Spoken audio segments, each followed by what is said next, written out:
there's new up and coming, I guess, different sectors that, in markets where, maybe there's a higher demand for something depending upon what's happening with an economy.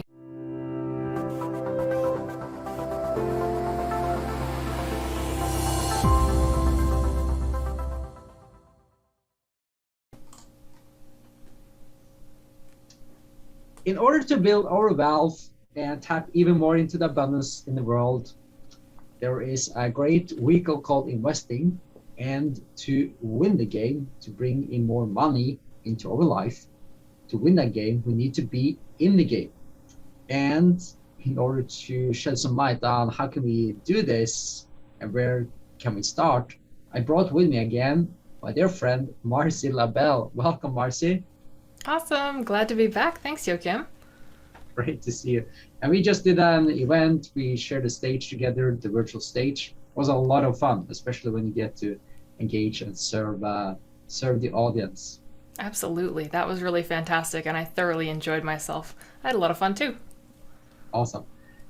Marcy, you came up with a great question for today's session. Let's bring it on.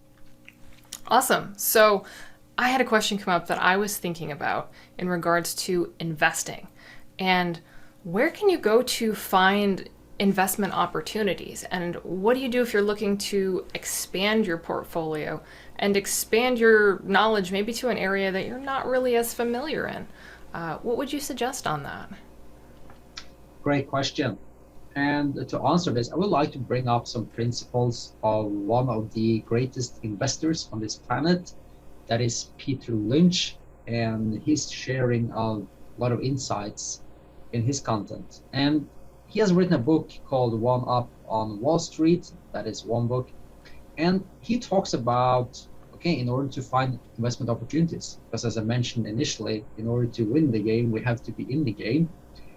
Peter Lynch talks about utilize your knowledge and your experience about a certain market, about a certain industry, or maybe even particular companies. And the thing is, like Peter Lynch said, the chances are if you like the store, you will like the stock. And that brings us into, for example, stock investing, or you might know it as shares. It's basically the same thing. So the thing is, if you like a certain brand, a certain company, and you familiarized yourself with that, you know about the products, you know about when they release new products, like when news come out, maybe you know something about their business model, like how do they generate money. If you have some experience with this, that could be an advantage in order to start looking into buying shares, buying stock in that company. So Marcy, are there particular brands that you have familiarized yourself with?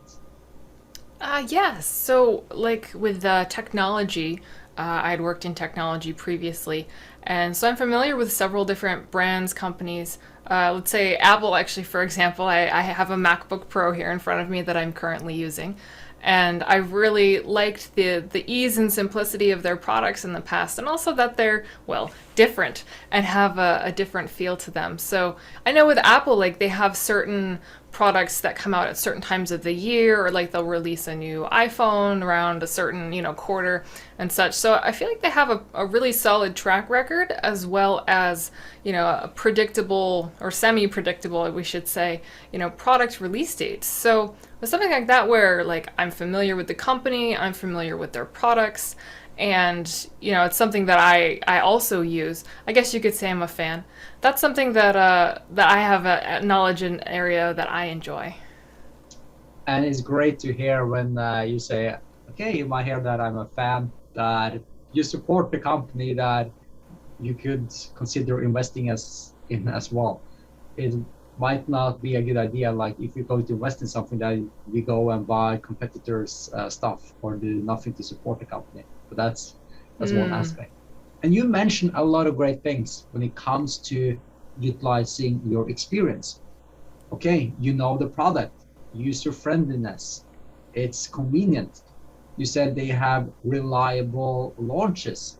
Like there is a product cycle. They come with news, they come with new products, they come with updates. at a given frequency, and that is quite predictable. And you talked about a very important thing as well. People love their products. They have raving fans supporting their brand. And maybe I'm talking to one right now. You disclosed a little bit about that. Look, I definitely enjoy Apple products. I don't necessarily think they're for everyone or the end all be all because everyone has different preferences. I just know after, well, personally, after spending so many years working on PCs and having some frustrations that sometimes having something just work really truly is nice. But yeah, it can come with certain limitations of customization. So that's an area where, I've got a lot of familiarity and things in. You also brought up another thing, and that I wanted to sort of touch upon again, and that's like market demand. Uh, there's new up and coming, I guess, different sectors that, in markets where, maybe there's a higher demand for something depending upon what's happening with an economy. And knowing, and being able to like forecast and anticipate demand. Do you have any thoughts around that? Yeah, and that many scenarios on that. So, for example, with what we saw or what's been happening now with, for example, Russia invading Ukraine, and then if we had the awareness that Ukraine is a large producer of wheat, and Mm, knowing that okay, with the when Russia invades and the supply of wheat is going to be less, like a country in war is less likely to be able to keep up the production, exporting. They're putting their yeah. efforts elsewhere, like protecting the country. And then what we've seen with wheat price is it's skyrocketing. And other things is, for example, the green shift with electrical cars coming in and a lot of moving from fossil fuel sources like oil and gas into more renewable sources. And developing this technology, there's a lot of demand for computer chips and technology, Yeah. and especially like with electric cars, because cars now, like think about Tesla. And by the way, because we talk about Apple or we talk about Tesla or other companies, please do not buy them just because we mention them. Is to show you examples and explain concepts to you. Now, for example, okay, with Tesla or other companies, these companies are basically like software companies, but their software is integrated in a car. In the past, like Ford, BMW, Toyota, whatever, they're like car companies, but Tesla or electrical car companies, they're more like a platform. There's like a software platform. There's a lot of technology, software involved, and the car is kind of like a side thing almost that you get when you buy That's a the good point. computer on four wheels. So yeah, the demand for example, computer chips is gonna go up as well. And we will Mm, also see that, for example, with the crypto space, digital currencies are gonna explode over the next years as more applications are coming, as it's going to get into our daily life. Then yeah, more computers, more devices, everything goes into being virtual. And for example, with Facebook and the metaverse as well, things are moving to be digital, to be virtual. So there needs to be a lot of computer power in order to process all this data that's going to, yeah, be sent around. So you and I can interact virtually, deal with digital new currencies and all these things. So looking at, for example, at the computer chip manufacturers such as Intel, AMD, they're also going to have a lot of demand, so that these companies are likely to be in business for the long term. So that is some aspects we could look into, like shifts, trends, political scenarios that are playing out. These really affect, yeah, supply and demand that you brought up. Did I give some clarity on that? that did. Thank you so much for that. That was really helpful and informative. Oh, and other areas that you might have some experience with, to take a step back, like where can we find investment opportunities? Marcy talked about, okay, Apple technology. Maybe some of you have familiarity with clothing or fashion or apparel, like Maybe you know about Nike, or maybe Lululemon Athletica, or other brands. These are also companies that anyone can invest in. So knowing about their product cycles, yeah, their news, how are their fans, etc.